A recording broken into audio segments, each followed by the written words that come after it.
Hello, I'm Professor David Holden. I'm a military historian and a veteran. All these views are my own and in no way represent the U.S. Army or the federal government. Okay, so today we're going to bring you something a bit different. We're going to see how well you know your vocabulary or your woke vocabulary terms. So what I'm going to do is I'm going to throw up three options, A, B, or C, from which you can select the most correct answer. In other words, there may be two correct answers, but it is your job to figure out which one is most correct. The winner will be due for some valuable cash prizes, or perhaps just the pride and privilege of knowing today's vocabulary. Okay, it's time to start that timer. So here is your first term. Define woke. Is it the act of being very pretentious about how much you care about social issues? B, the proper use of social justice terms? Or C, social awareness?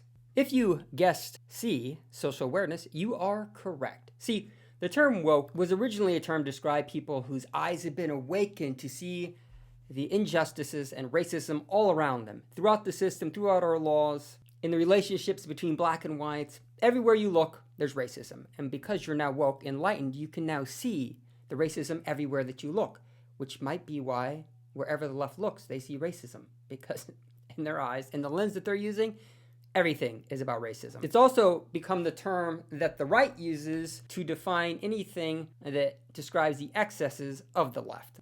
All right, term 2 is misgendering. Is it A, referring to an individual by a pronoun that reflects their biological gender? B, using a pronoun that does not correctly reflect the gender to which they identify? Or C, a woke term that indulges the fantasies of adults? If you guessed B, you are correct. Excuse me, sir. There's a young man in here. Excuse me, it's ma'am. It is ma'am. I can call the police if you'd like me to. You need to settle down. You need to settle down and mind your business, okay? Both of you guys? Ma'am, once again, ma'am. I said both of you. No, you said sir. Once again, it's ma'am. I actually said both of you guys. It was in general. Right beforehand, you said sir. Sir? Okay. Motherfucker, take it outside. If you want to call me sir again, I will show you sir. I apologize. Motherfucker. I apologize now. So you can be forgiven if you find this confusing, because there are like 60 or 70 different type of pronouns to which people can be referred to. 3 ways to let your friends know what gender you're feeling today. Gender fluid edition. 1. Pronoun bracelets. You can get different coloured bracelets with different pronouns on. For example, this one says she, her, this one says he, him, and this one says they, them. The colours also correspond to how I'm feeling. So black usually goes with my black male outfit. This usually goes with like my pink female outfits, and this usually goes with my non-binary outfit. Just a way to let your friends know what gender you're feeling today. They are multiplying so quickly, it is extremely difficult to keep track of.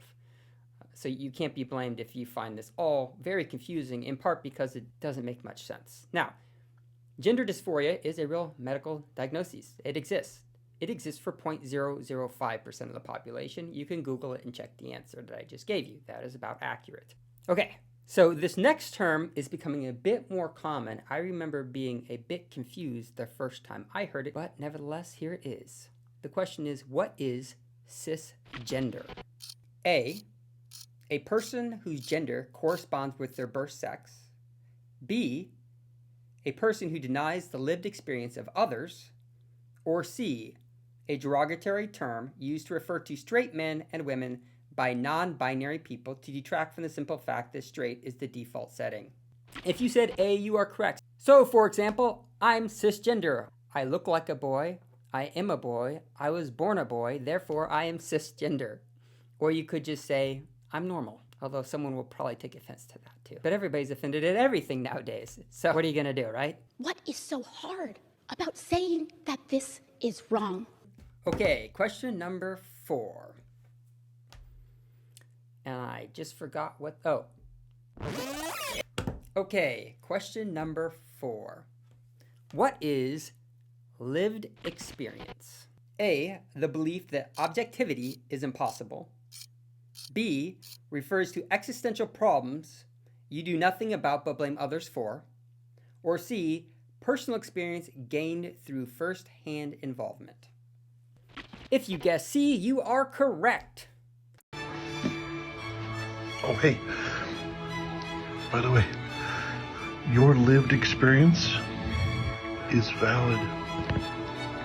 Lived experience. This is a term that you occasionally hear in the news, or if you ever get into an argument with somebody from the left, you may hear this term because you'll be arguing facts and they'll be saying, well, those facts don't correspond to my lived experiences. A great example of this is asking your kids to do chores. You say, I want you to do 5 chores, and here's how I want those 5 chores done. They go and do the 5 chores. You go inspect, and you pull your kid up and you say, hey, you didn't do these to standard. And they're like, well, that's not my lived experience, Dad. I did a great job. And you start pointing out all the factual errors and walking them through it and said, yeah, Dad, I see what you're showing me, but I worked really hard and my lived experience is that you're wrong. And as a parent, you're like, I don't care how hard you worked, you did it wrong. So that's the difference between fact and arguing from personal experience. I know, because I have these conversations every day with my kids. Why are you getting a C in this? Well, I don't know if I agree with that. My lived experience is, Dad, I'm working really, really hard on my grades. I can't help it the teacher doesn't grade properly, but the effort I'm putting in is worth an A. Dad has taken my living experiences.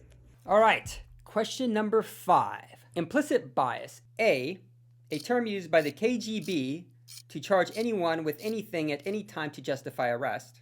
B, the unintentional act of a man's gaze that follows an attractive woman. C, unconscious favoritism or prejudice against people of a particular ethnicity or gender. If you guess C, you are correct. Implicit bias is simply a bias that you're unaware that you actually have. It's unconscious, right? You're biased towards minorities, you just don't know that you're biased towards minorities. So a great example of this is the US Navy. I talked about this a few weeks ago, but what ended up happening is you had officers that were going for a promotion, and so their packets are sent before a panel. Well, these promotion packets normally have pictures in them, so you can see, in addition to the data of what they've done and have failed to do, you can also see a picture of what they look like. Well, they were concerned that these pictures might bias people. So they took the pictures out. What they found was, though, when they took out the pictures, is you end up with less minorities getting promoted because people were just looking at the data and were just promoting people based on capability, based on merit. So the US Navy had to go back and put the pictures back in. In other words, there wasn't any implicit bias going on that they assumed there was. In fact, what they found, though, is when the pictures were there, people go, oh, there's a white guy here and a black guy here, and they're pretty close, but you know what? We got to make sure that, we have all the different races represented in the upper echelons of our military. In other words, people were doing the right thing. All right, I don't know how you fared. Next question. This one almost got Ben Shapiro killed. I'll play the video up here momentarily. What is dead naming?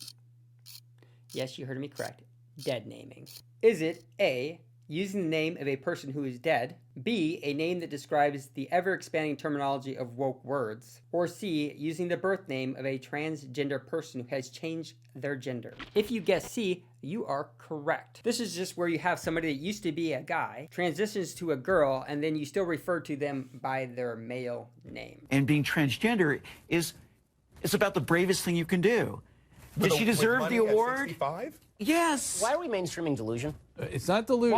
Why would you call it delusion? Because Bruce Caitlyn Jenner, I'll call him Caitlyn Jenner. No, because it's that's her. You're not being polite to the pronouns. Because disrespectful. Okay. You cut that out now, or you'll go home in an ambulance. Okay, this is for all you males out there. You females are probably familiar with this term. It's called, what is toxic masculinity? I hope I'm not toxic. Am I toxic? What is so hard about saying that this is wrong? All right, so what is a birthing person? Is it A, a fanciful belief that males can have children? B, a term that exemplifies the moral and intellectual bankruptcy of America? Or C, a person who doesn't identify as a cisgender woman who is having a child? If you guessed C, you are correct. So one way of thinking about this term, if you are born a female, but then at some point in your life you decide that you identify as a male, and yet you obviously still have all the reproduction faculties of a female, and then you get pregnant and have a child, you're not a mother because you identify as a father, but yet you're able to have children.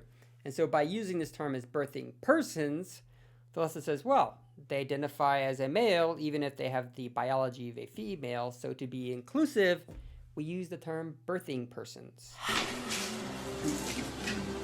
The baby has been able to latch, but I've not been able to produce any milk. It's okay, because we're gonna supplement the feeding with formula so that My baby's still getting the nutrients that they need, but I'm still feeling hopeful. What you just said is one of the most insanely idiotic things I have ever heard. At no point in your rambling, incoherent response were you even close to anything that could be considered a rational thought. Everyone in this room is now dumber for having listened to it. I award you no points, and may God have mercy on your soul. So for our last term, I should warn you, I probably commit a lot of these day to day. What is a microaggression? A statement that unintentionally discriminates against minorities. B, the tiniest possible insult, not insulting enough to qualify as a regular aggression. Or C, a statement or action that is common on a regular basis but is offensive to snowflakes. If you said A, you are correct. What's interesting about microaggressions is you are trying to control and harness language. In other words, there's approved and acceptable language and words and those that are not. And the left uses this term microaggressions as a way to gain control or leverage over the language that we use in everyday parlance. By gaining control of language, you are in essence also controlling what is acceptable thought. That's the real problem with microaggressions. All right, so here's what I want you to do. Go ahead and put down in the comments how many words you got correct. I hope you enjoyed this kind of fun detour from the more serious things that we often do here. Please like and subscribe. If you'd like to support the cause here, you can donate at davidwholden.com. Link down below, or at Patreon. Thank you so much for your time.